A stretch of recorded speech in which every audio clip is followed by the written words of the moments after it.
ಅಯೋಧ್ಯೆಯಲ್ಲಿ ಪ್ರಭು ಶ್ರೀರಾಮಚಂದ್ರನ ಮಂದಿರ ನಿರ್ಮಾಣವಾಗಿದೆ. ಕರ್ನಾಟಕದಲ್ಲೂ ಒಂದು ರಾಮ ಮಂದಿರ ನಿರ್ಮಾಣವಾಗಿದ್ದು ಅದು ಮೆಕ್ಕೆಜೋಳದಲ್ಲಿ. ಇದು ಯಾವ ಜಿಲ್ಲೆ ಅಂತೀರಾ? ಈ ಸ್ಟೋರಿ ನೋಡಿ. ಅಯೋಧ್ಯೆಯಲ್ಲಿ ದಶಕಗಳಿಂದ ಕೋಟ್ಯಾಂತರ ಹಿಂದೂಗಳು ಕಾಯ್ತಾ ಇದ್ದ ರಾಮ ಮಂದಿರ ಉದ್ಘಾಟನೆಗೆ ದಿನಗಣನೆ ಶುರುವಾಗಿದೆ.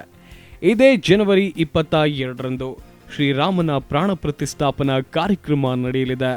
ಈ ಅಮೃತ ಗಳಿಗೆಗಾಗಿ ರಾಮ ಭಕ್ತರು ಉತ್ಸಾಹದಿಂದ ಕಾಯ್ತಾ ಇದ್ದಾರೆ.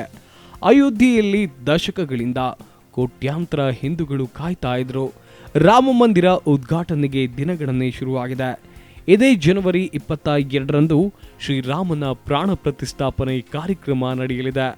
ಈ ಅಮೃತ ಗಳಿಗೆಗಾಗಿ ರಾಮ ಭಕ್ತರು ಉತ್ಸಾಹದಿಂದ ಕಾಯ್ತಾ ಇದ್ದಾರೆ. ಕರ್ನಾಟಕದಲ್ಲೂ ಒಂದು ರಾಮ ಮಂದಿರ ನಿರ್ಮಾಣವಾಗ್ತಾ ಇದೆ. ಅದು ಮೆಕ್ಕೆಜೋಳದಲ್ಲಿ.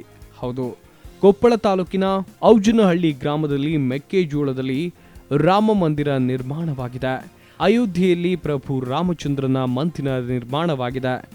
ರೈತ ತಾತನಗೌಡ ಖಾಸಗಿ ಸೀಡ್ಸ್ ಕಂಪನಿ ಸಹಯೋಗದೊಂದಿಗೆ ತಾನು ಬೆಳೆದಿದ್ದ ಮೆಕ್ಕೆಜೋಳದಲ್ಲಿ ರಾಮ ಮಂದಿರ ನಿರ್ಮಾಣ ಮಾಡಿದ್ದಾರೆ.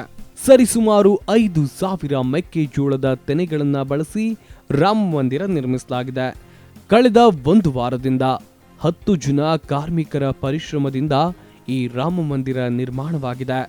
ಮೆಕ್ಕೆಜೋಳ ತೆನೆಯಲ್ಲಿ ಕಟ್ಟಲಾದ ರಾಮ ಮಂದಿರವನ್ನ ನೋಡೋಕೆ ಸಾಕಷ್ಟು ಜನ ಬರ್ತಿದ್ದಾರೆ. ಅಯೋಧ್ಯೆ ಮಂದಿರದಲ್ಲಿ ಶ್ರೀರಾಮನ ಮೂರ್ತಿ ಪ್ರಾಣ ಪ್ರತಿಷ್ಠಾಪನೆ ಆಗುವವರೆಗೆ ಅಂದರೆ ಜನವರಿ 22ರವರೆಗೆ ಮೆಕ್ಕೆಜೋಳದಿಂದ ಕಟ್ಟಲಾದ ರಾಮ ಮಂದಿರ ಇರಲಿದೆ. ಜನವರಿ 22ರಂದು ಅಯೋಧ್ಯೆಗೆ ತೆರಳಿ ರಾಮ ಮಂದಿರ ನೋಡೋಕೆ ಎಲ್ಲರಿಂದಲೂ ಸಾಧ್ಯ ಇಲ್ಲ. ಈ ಹಿನ್ನೆಲೆ ಗ್ರಾಮೀಣ ಜನರಿಗೆ, ರೈತರಿಗೆ ತಮ್ಮ ಊರಿನಲ್ಲೇ ರಾಮನ ದರ್ಶನ ಪಡೆಯೋಕೆ ರೈತರು ತಾವು ಬೆಳೆದ ಮೆಕ್ಕೆಜೋಳದ ತೆನೆ ಬಳಸಿ ರಾಮ ಮಂದಿರ ಮಾದರಿ ನಿರ್ಮಿಸಿದ್ದಾರೆ. ಪ್ರತಿಕ್ಷಣದ ಸುದ್ದಿಗಾಗಿ Zee Kannada news app download ಮಾಡಿ. Live TV, latest updates, entertainment, lifestyle, technology ಸುದ್ದಿ ನಿಮ್ಮ ಅಂಗೈಯಲ್ಲಿ.